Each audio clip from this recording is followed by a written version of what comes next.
A glass of tea and loved ones to enjoy it with. In the Saadat home, located in a middle-class suburb of the Afghan capital, this is a daily ritual.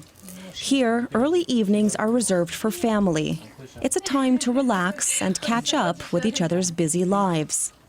But these days, no one feels much like talking. Their 21-year-old sister, Hanifa, is gone. They were supposed to be preparing for her graduation. Now, there's a funeral to plan. She was so excited about finishing her studies. She used to tell me, "I will become a doctor, and in this way I can help the women of Afghanistan." This was my daughter's wish, but unfortunately it didn't come true. Instead, a week ahead of Afghanistan's presidential election, Hanifa became one more casualty in the Taliban's violent campaign to disrupt the vote. We were filming nearby when the attack took place. It was a familiar tactic.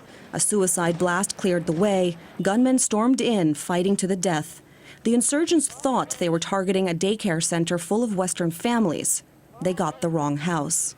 This is the spot where Hanifa lost her life. She and her brother were crossing this street when a suicide bomber detonated his device. It was an incredibly powerful blast. You can see the impact it's had on the door here. Hanifa died almost instantly, and her brother was critically wounded.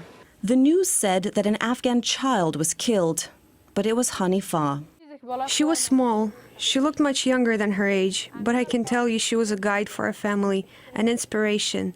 She always had her head in some book and encouraged others to study harder.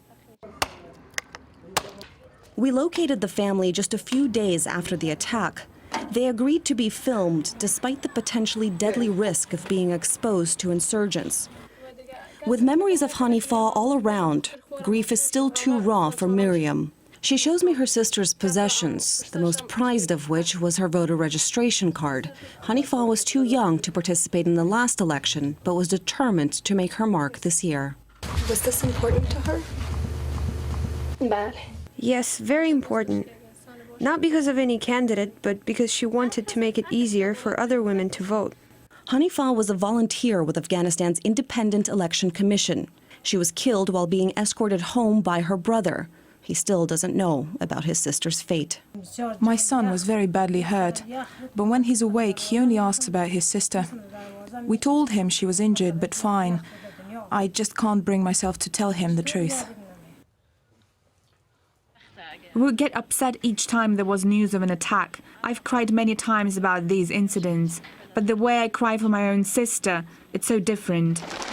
She was a symbol of Afghanistan's potential, bright, educated, passionate about helping others. But Hanifa died because she was in the wrong place at the wrong time.